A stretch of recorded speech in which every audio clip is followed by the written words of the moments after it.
So we are going to just go ahead and put our second coat of white on the sail.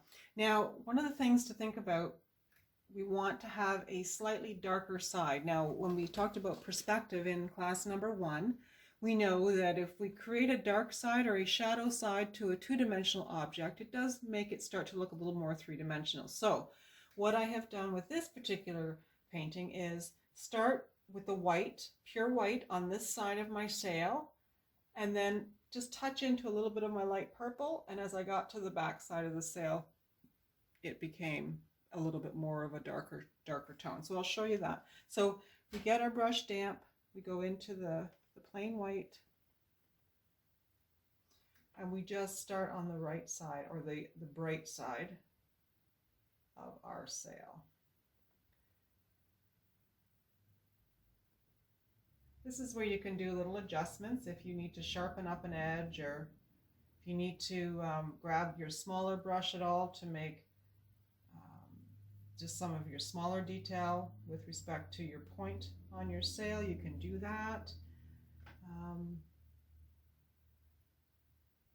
You have the right to switch to whatever brush works for you. Okay, so now I'm just going to keep going with plain white here.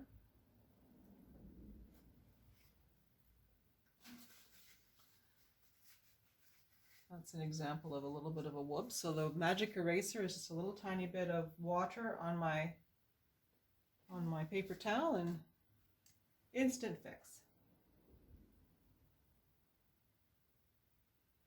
All right, I'm starting to scratch along, so I know I need a little bit of water. So now I'm just touching very little of my purple, mostly white.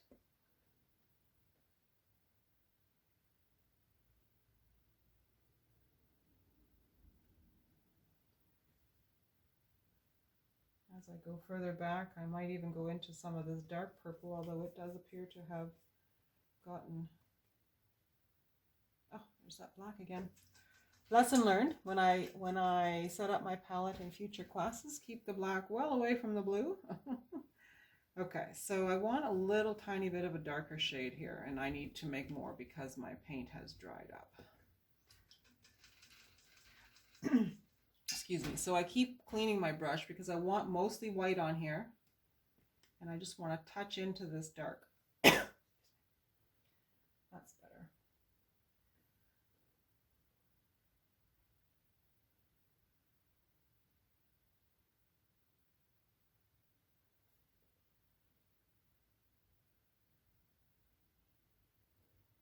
And if you notice, I'm moving my brush around as well. Just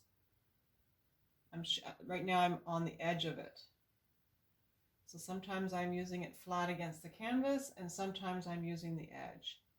I've ended up getting some streaks, and I like that, so I'm going to leave the streaks because we're dealing with something that's supposed to be sail, a sail material, and it would not have a flat color. So if you get a magical thing like that happening, leave it. It's one of the things I do in my live classes when I go around the room. When people do these marks and they think they've made a mistake, I remind them that no, that's perfect, leave it. So watch your work as it goes along, and it will give you the information you need. So I like how that looks right now. So there's a nice bright side. As we come around, we've got a little bit of shadow. Okay, so now I'm going to clean my brush. And now we're going to get into the next part, which is going to be this mast.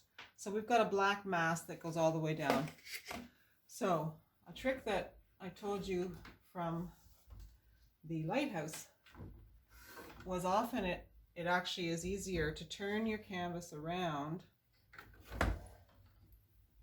and come this way instead of coming straight down. So you decide what works for you. But you want to get so now we are going into our black. We've got a nice wet brush. We want very little paint. Honestly, you've got both sides flattened, but then you can scrape it off. And if you notice, I'm dripping, which means I have to dab my brush on my paper towel because I have too much water in it. But you want almost no paint on your brush for this. And like what we learned in class 1. You're letting the brush do the work and you're just dabbing it. Dab, dab, dab, dab. So it gives the illusion of being a straight line, but in fact, if you look closely, it's really not that. It is as straight as we can make it. So we know that the mast comes just in behind the back of the sail, and it comes right down to the top of the boat. So I'm going to start up here, and you also want to mark out where it's ending so that you've got something to go towards. So I'm going to put my first mark here, and I'm going to put my second mark here so that I know where I'm going. And then we're just going to start making a line. Now, because I don't have much paint, I'm seeing that I will probably have to do a second coat, but I would rather this, because if I have to make any changes, I can, because it's not a huge black line. So we'll double check, but I think that that's going to be good. Yeah. And now that I have my line mapped out, I can turn my canvas. Now, if you need to keep it turned the other way, absolutely. So I'm just going to dip into my water just slightly. And this time I'm comfortable putting just a little bit more paint on my brush because I've got my sketch line there and I'm literally just following along. So because this part of my painting is dry, I can put my finger against the painting and that helps to stabilize it. So now I am just going to go down over top of the line that I've already made. I'm putting a little more pressure on this time, and it becomes a more solid line. And I can go a little bit back and forth with it. And then just adjust where I need to. I need a little bit more paint.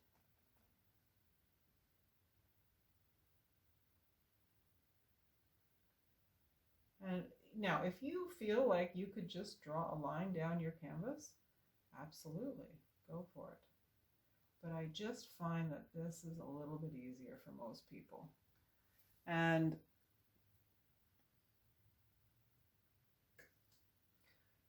what's really interesting here is I have never experienced where I've got these little, what I consider like look little balls or dots that have occurred as I've gone down the mast, which I don't even know where or how that's happened, but it has. But I might leave that. I'm calling it a happy accident. I actually like the look of it. It makes the mast look interesting. So I'm happy with that. So I'm going to clean the black off of my brush. I'm going to switch my paper towel as well because the one I have is very wet. Actually, I double them up. So grab a couple of more pieces of dry paper towel. So let's put some color onto the bottom of our boat. So we have, I actually need to get some more red because my red has completely dried up.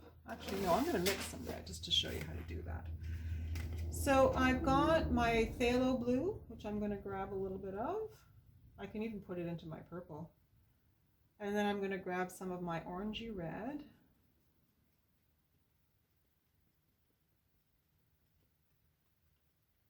And then some of just a lighter orange. Oh, interesting. All right, so that didn't work. Well, now you're getting to see how I work these things out. So that didn't work at all. So we're going to do it the other way around. We are going to grab some more red because that red is just not working.